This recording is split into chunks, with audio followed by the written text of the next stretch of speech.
السلام عليكم. السلام. عادل الرحموني مدير موقع ماتش بريس من المغرب. وليد ركراكي اولا هنيئا لكم على هذا العرض القيم، لان اليوم شفنا بطل العالم ينهار امام المنتخب المغربي اللي قدم عرض خاصه الشوط الثاني، لولا بعض الاخطاء اللي في التغطيه اللي ما كانتش اللي تثبتنا في تسجيل الهدف. اليوم شفنا وليد ركراكي خرج على النمط السابق انه كان ما كتكونش عنده نسبه امتلاك الكره وكيفوز. اليوم كانت عنده نسبه امتلاك الكره وكانت السيطره مطلقه وكنا قريبين من التسجيل. شنو هو السبب التغيير؟ Non, si j'ai des regrets sur ce match, c'est surtout le début de match. C'est d'avoir encaissé ce but rapidement, qui a donné encore plus de certitude à l'équipe de France pour rester dans son schéma. On avait dit que s'ils nous laisseraient le ballon, on le prendrait. Ils nous l'ont laissé, mais on a fait trop d'erreurs techniques à ce niveau-là pour pouvoir, en tout cas en première mi-temps, leur poser des problèmes. En deuxième mi-temps, on a été un peu plus, on va dire, adroit. On a moins perdu de ballon, on leur a posé des problèmes, on s'est créé beaucoup de situations. Mais on n'a pas été décisif dans les derniers 30 mètres. Malheureusement pour nous, on voulait marquer pour leur mettre le doute. Et après, avec une équipe comme la leur, avec les talents qu'ils ont offensivement, on sait qu'on peut être puni à tout moment. Et c'est ce qui s'est passé sur le deuxième but. Le deuxième but, il nous a un peu cassé les jambes, mais on est resté debout. On a essayé d'aller jusqu'au bout pour marquer ce but qui pouvait nous faire espérer. Mais félicitations à l'équipe de France. Je l'avais dit avant le match que c'était une grande équipe. Avec peu de choses, ils sont capables de gagner. Mais où je suis content, c'est que sur l'impact dans le rythme, malgré les blessés, malgré la fatigue, on nous promettait d'être fatigués, mais les joueurs au moins ils ont donné le maximum. Et je pense qu'on les a fait douter par moments. Et déjà ça pour nous c'est extraordinaire. Après, pour anticiper un peu les questions, sur une compétition comme la Coupe du Monde de très très haut niveau, pour essayer d'aller la gagner, je pense que la marche a été un tout petit peu trop haute pour nous. Pas en termes de qualité, pas en termes de tactique, c'était plus athlétique, plus physique. On a eu trop de blessures, trop de joueurs qui ont joué à pratiquement 60-80% depuis le début de la compétition. Et avec tout ça, on fait quand même demi-finaliste. Donc d'abord, je veux féliciter l'équipe de France d'abord, leur dire bravo. Et maintenant, on va être derrière eux.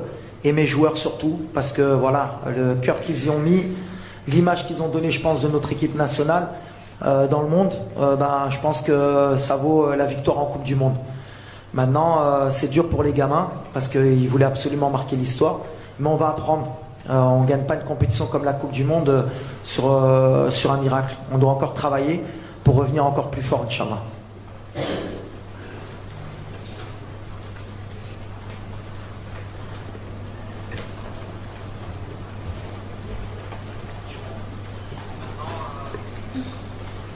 Hi, I'm Marlon from NRK.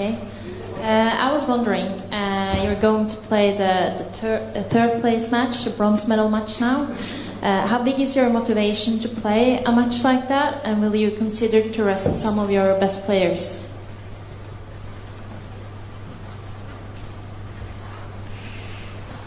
Oui, c'est une finale, une petite finale. Ça va être difficile pour nous, surtout mentalement. Déjà, on a beaucoup de blessés. On finit sur les rotules. J'ai deux idées. Alors j'ai envie d'aller gagner ce match, on va tout faire pour le gagner, mais je pense que je vais donner aussi du temps de jeu à certains joueurs qui n'ont pas eu la chance de goûter à la Coupe du Monde parce qu'ils le méritent. Ils ont été extraordinaires avec le groupe.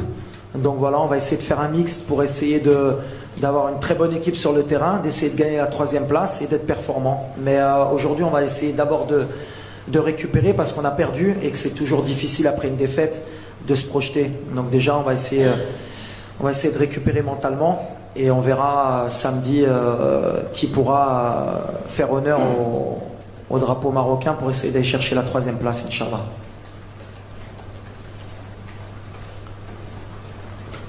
We don't. In the middle here, please.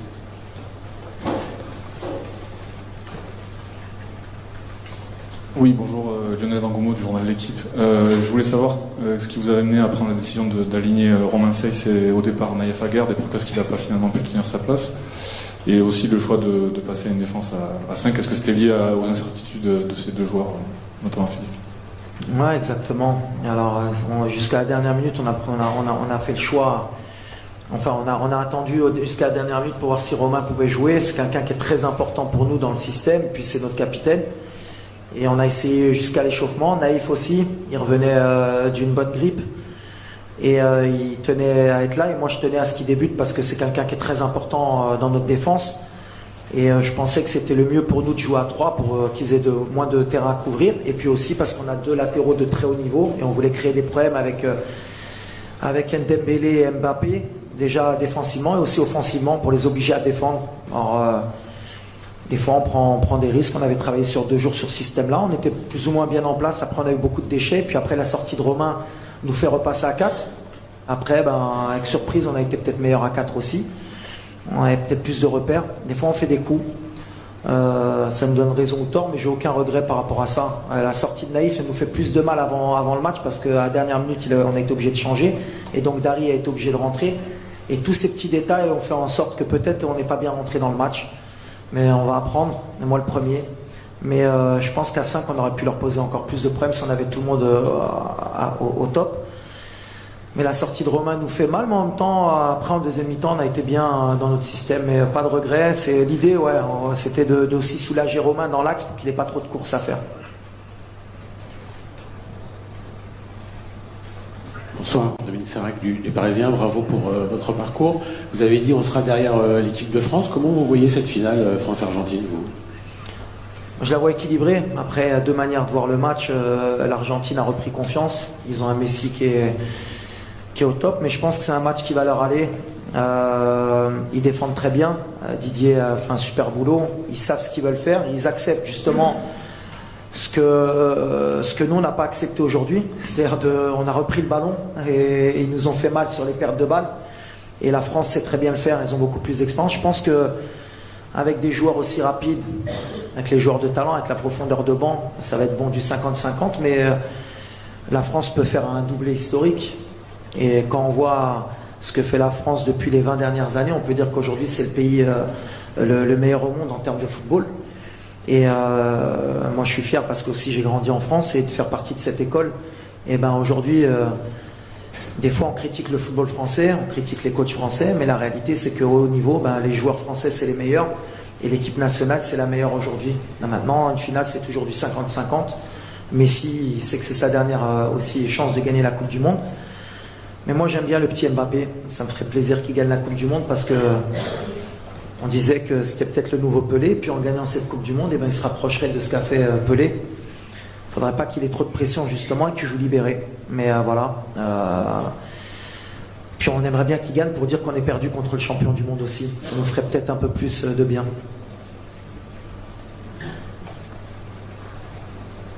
Ahmed Talal, le CTV. Coach, après cet exploit, on va dire un exploit historique durant cette Coupe du Monde, est-ce que votre prochain objectif sera la prochaine CAN? Merci. Forcément, et puis on s'est encore plus mis de pression. Déjà qu'on était souvent des favoris, mais là avec la demi-finale, on est obligatoirement obligé de pas se cacher, et puis on va pas se cacher. Maintenant, voilà, il y a d'autres critères. L'Afrique, c'est différent. On va être attendu. Mais on a 1 an pour se préparer. Déjà, je pense qu'on va mettre un peu de temps pour digérer cette compétition. Heureusement que le prochain rassemblement, c'est en mars. Mais je l'ai dit la dernière fois, moi, sur mon contrat, je ne me cache pas, je suis ambitieux. J'ai dit que si on ne faisait pas minimum demi-finale, je partirais. Et c'est comme ça qu'il faudra faire. Mais ouais, on va y aller pour la gagner. Mais attention, il y a des clients en Afrique aujourd'hui. Ça a progressé. Quand on voit les absents à la Coupe du Monde, que ce soit la Côte d'Ivoire, l'Algérie, l'Égypte, plus les 5 qui ont participé, plus le Nigeria. Voilà, il y a au moins 10 équipes qui vont postuler à cette CAN. Et on va faire partie d'elle et on va y aller avec humilité aussi. Mais on travaille, on progresse, mais on a envie de la gagner. Sid Lowe from the English newspaper The Guardian. I wonder if now that it's come to an end, if you have a sense of the enormity of what Morocco have achieved, a sense of the impact this has had globally, and what that means to you and your players, and what you said to them after the game.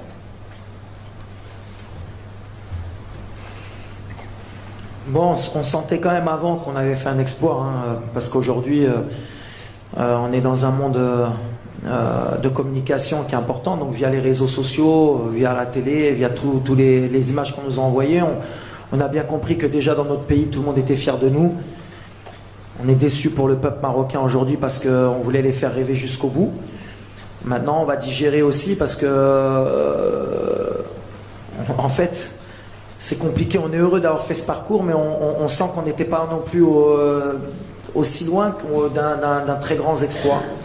Mais ces petits détails qui font qu'on peut être champion du monde, aujourd'hui, on l'a quand même ressenti que les petits détails sont très importants. La profondeur de banc, arriver à 100% en demi-finale, c'est ce qu'on n'a pas su faire. Après, ce que j'ai dit aux joueurs, c'est que j'étais fier d'eux, que Sa Majesté aussi était fier d'eux, le peuple marocain était fier d'eux, et je pense que le monde est fier d'avoir vu une équipe du Maroc comme celle-là, parce qu'on a joué avec notre cœur, on n'a pas démérité, et on s'est battu jusqu'au bout, et c'est les valeurs du football qu'on voulait partager. Et on a, je pense, non seulement donné une belle image du Maroc, mais une belle image du football africain. Et ça, c'était important pour nous aussi, parce qu'on était déjà un représentant de notre pays, mais de notre continent.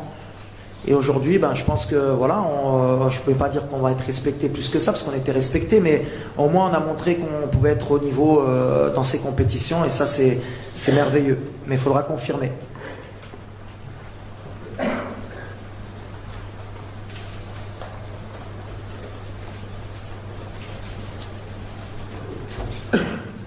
Hi Walid, Thiago from ESPN. You just talked about Pele, and yesterday you showed admiration for Brazil, said they were the best team in this competition. Would like to know personally for you how you feel to be between the 4 best teams in this World Cup, something that Brazil, 5 world champions, didn't achieve. How it is for you? Thank you. Ouais, après, pour le Brésil, ça s'est joué à peu de choses. Quand on est amoureux du football, on est forcément amoureux du Brésil. Et pour un homme comme moi qui a connu les grandes équipes du Brésil, on a toujours envie de les voir aller loin. Mais ils reviendront, les grandes équipes et les grands pays de football reviennent toujours. D'être nous sur cette compétition devant le Brésil, devant l'Allemagne, devant l'Espagne, devant le Portugal, qui sont des nations très forte du football mondial, c'est extraordinaire, mais comme je l'ai dit précédemment, voilà, c'est des étapes qu'on doit passer nous aussi en Afrique pour mettre, il faut qu'on soit régulier nous aussi dans ces compétitions pour qu'on puisse mettre le Maroc à un moment donné sur la carte du football mondial, et pour qu'on soit peut-être pas au niveau du Brésil ou de la France ou de l'Angleterre, il faut qu'on revienne tout le temps en Coupe du Monde déjà, il ne faut pas qu'on attende tout le temps 20 ans, il faut qu'on soit régulier, et maintenant le premier tour, il faudra que ce soit normal pour une équipe comme le Maroc. Mais c'est une étape, et j'espère que psychologiquement, ce parcours du Maroc va libérer beaucoup de pays africains, et va libérer aussi beaucoup de jeunes africains qu'on est capable de rivaliser avec des pays comme le Brésil, comme la France, comme l'Angleterre, et que nous aussi on peut progresser dans le monde du football. Mais il y a du travail encore, il ne faut pas non plus qu'on s'enflamme, parce que voilà, c'est qu'une compétition, il faudra qu'on soit régulier pour prouver que ce n'était pas un accident. مملكتنا أساسها المصداقية وسقفها حرية لا ترضى بالقيود. انضم لنا الآن واشترك في القناة للحصول على صدى أخبار مملكتنا.